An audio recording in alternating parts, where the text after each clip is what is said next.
Olá, meus nobres, bem-vindos ao canal Espadas e Cinzas. Hoje vou contar a história de quando guerreiros cristãos massacraram uma cidade inteira em nome de Deus. Quando cavaleiros que juraram seguir os ensinamentos de Cristo passaram 3 dias degolando, estuprando e queimando vivos cada homem, mulher e criança que encontraram. Esta é a história do massacre de Jerusalém em 1099, o clímax sangrento da primeira cruzada. Não é lenda. Não é exagero. É história documentada pelos próprios cruzados, que escreveram orgulhosamente sobre o rio de sangue que criaram nas ruas da Cidade Santa. 15 de julho de 1099. O dia em que o paraíso foi conquistado com genocídio. Era 27 de novembro de 1095. O Papa Urbano II subiu a um palanque em Clermont, França, diante de milhares de pessoas. O que ele disse naquele dia mudaria o curso da história. Os turcos profanaram a Terra Santa, trovejou o Papa. Torturam peregrinos cristãos, destroem igrejas sagradas. Urbano II ofereceu algo irresistível: perdão completo de todos os pecados para qualquer um que morresse lutando pela cruz. Assassinato, roubo, estupro, tudo apagado, direto para o paraíso, sem julgamento. Tudo o que precisava fazer era costurar uma cruz de pano na roupa e marchar para o leste matando infiéis. Era o negócio perfeito. Nobres viram chance de conquistar reinos. Criminosos viram perdão divino. Fanáticos viram oportunidade de servir a Deus através da violência. Todos viram a mesma coisa: licença divina para matar. Dezenas de milhares responderam ao chamado e começaram matando antes mesmo de sair da Europa. Por que viajar 1.500 quilômetros para matar infiéis, raciocinaram os cruzados, quando temos infiéis bem aqui? Comunidades judaicas na Renânia foram atacadas brutalmente. Em Mainz, Worms, Colônia, milhares de judeus foram massacrados ou forçados a se converter. Muitos escolheram suicídio coletivo em vez de renunciar sua fé. Durante 3 anos, os cruzados marcharam através de desertos escaldantes e montanhas geladas. Fome era constante. Doenças dizimavam as fileiras. Mas eles continuavam porque acreditavam genuinamente que Deus estava do seu lado. Em junho de 1099, finalmente avistaram Jerusalém. A cidade brilhava sob o sol do deserto, muralhas maciças, cúpulas douradas. Muitos cruzados caíram de joelhos chorando ao vê-la pela primeira vez. Mas Jerusalém estava bem defendida. O governador Fatímida tinha guarnição forte e havia envenenado todos os poços ao redor da cidade. Os cruzados, já exaustos e famintos, agora morriam de sede sob o calor brutal do verão. Navios genoveses chegaram trazendo madeira e ferramentas. Os cruzados construíram torres de cerco gigantescas, estruturas de 3 andares que podiam ser empurradas contra as muralhas. Durante semanas, sob sol escaldante e chuva de flechas, os cruzados trabalharam. Jejuaram, rezaram, fizeram procissões descalças ao redor das muralhas. Na madrugada de 15 de julho de 1099, lançaram o ataque final. As torres foram empurradas contra as muralhas sob chuva de flechas, pedras e óleo fervente. Dezenas morreram incendiados ou esmagados, mas finalmente uma torre alcançou a muralha norte. Godofredo de Bulhão foi o primeiro a cruzar para o topo da muralha. Atrás dele, centenas de guerreiros famintos e sedentos despejaram-se sobre as defesas como avalanche de aço e fúria religiosa. Os portões foram abertos de dentro. Milhares de guerreiros inundaram as ruas da Cidade Santa. E então começou o massacre. Os cruzados não fizeram distinção entre combatentes e civis. Homens, mulheres, crianças, idosos, todos foram abatidos indiscriminadamente. Soldados que tentaram se render foram degolados. Civis que imploraram por misericórdia foram ignorados. A população judaica foi trancada em sua sinagoga principal, que foi incendiada. Todos queimaram vivos dentro dela, gritando enquanto as chamas consumiam o edifício. As ruas corriam literalmente com sangue. Não é metáfora. Cronistas cruzados, cristãos devotos escrevendo para glorificar a conquista, descreveram cavaleiros cavalgando através de ruas onde o sangue chegava aos joelhos dos cavalos. Pilhas de cabeças, mãos e pés se acumulavam nas esquinas. Raimundo de Aguilers, um capelão cruzado presente no massacre, escreveu: homens cavalgavam com sangue até os joelhos e até as rédeas dos cavalos, pelo justo e maravilhoso julgamento de Deus. Justo e maravilhoso. Ele chamou de justo e maravilhoso. O governador conseguiu se refugiar na Torre de Davi. Raimundo de Toulouse ofereceu-lhe termos de rendição. Suas vidas seriam poupadas em troca da fortaleza. Ele aceitou e foi escoltado para fora da cidade com segurança. Foram os únicos sobreviventes muçulmanos do massacre. Para todos os outros, não houve misericórdia. A matança continuou por 3 dias inteiros, não por necessidade militar. A cidade havia caído no primeiro dia, por pura sede de sangue e fanatismo religioso. Os cruzados vasculharam cada casa, cada mesquita, cada mercado, procurando pessoas para matar e tesouros para saquear. Estimativas sugerem entre 40.000 a 70.000 pessoas massacradas. Em uma cidade de cerca de 100.000 habitantes, isso significa que a maioria absoluta foi morta em 3 dias.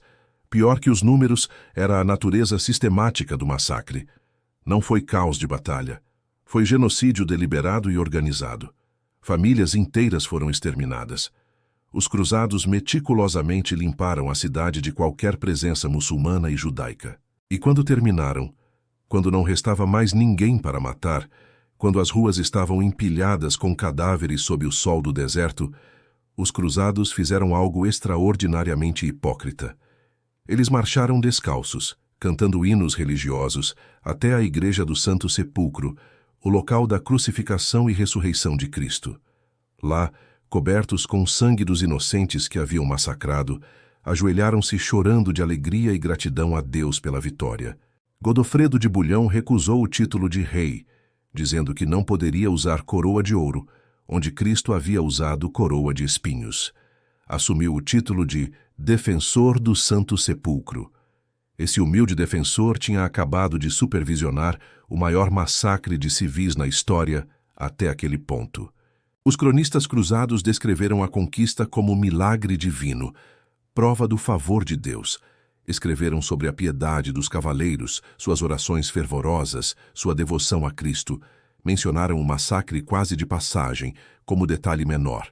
E quando mencionavam, era com aprovação. O sangue nas ruas era oferenda sagrada.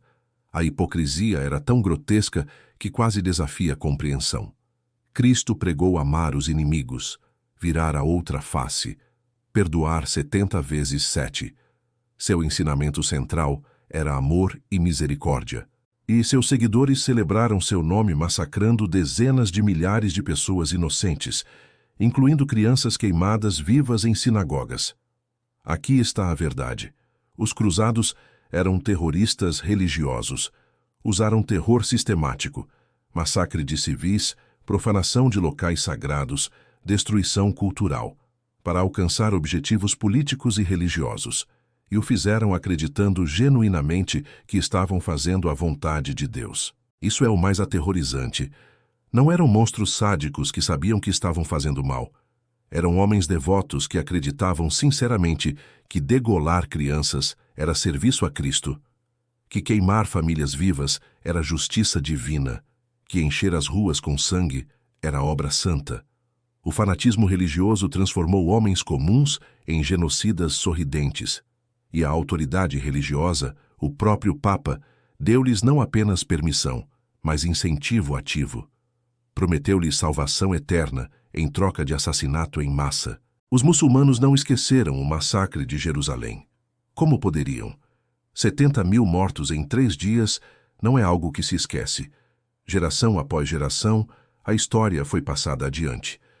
Quando Saladino reconquistou Jerusalém em 1187, 88 anos depois, ele poderia facilmente ter repetido o massacre em vingança. A cidade estava à sua misericórdia. Os cruzados esperavam ser massacrados, mas Saladino não massacrou ninguém. Permitiu que a guarnição se rendesse e partisse com segurança. Estabeleceu preços de resgate razoáveis para civis. Quando muitos não puderam pagar, libertou-os de qualquer forma. Até usou seu próprio dinheiro para pagar resgates de viúvas e órfãos cristãos.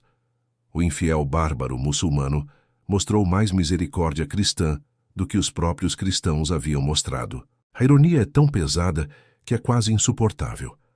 Os cruzados alegavam estar levando civilização e verdadeira fé aos bárbaros.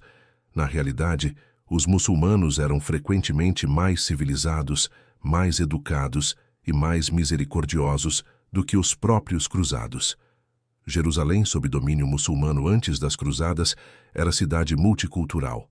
Cristãos, judeus e muçulmanos viviam em coexistência funcional. Peregrinos cristãos visitavam os locais sagrados livremente. Os cruzados destruíram tudo isso. Transformaram Jerusalém em cidade exclusivamente cristã através de genocídio. E quando eventualmente perderam a cidade de volta, deixaram legado de ódio que ainda reverbera 1000 anos depois. O massacre de Jerusalém não foi aberração. Foi exemplar do que as cruzadas realmente eram: conquista violenta disfarçada de guerra santa, ganância territorial mascarada como devoção religiosa, genocídio justificado por textos sagrados. As cruzadas nos ensinam lição terrível sobre natureza humana. Ensinam que pessoas comuns podem cometer atrocidades quando têm autorização moral de figuras religiosas, que a fé, quando não moderada por razão e empatia, pode justificar qualquer horror, que a certeza absoluta de estar do lado certo é receita para a barbárie. Os cruzados tinham certeza absoluta, sabiam que Deus estava do lado deles, e essa certeza permitiu que matassem dezenas de milhares sem remorso, sem questionamento, sem humanidade básica. Hoje, visitantes podem caminhar pelas ruas da cidade velha de Jerusalém, onde o massacre aconteceu. As pedras foram lavadas por 1000 anos de chuva. Mas se você souber onde procurar, ainda pode ver marcas de fogo em algumas paredes antigas. E se você fechar os olhos e escutar com atenção, talvez ainda possa ouvir os ecos.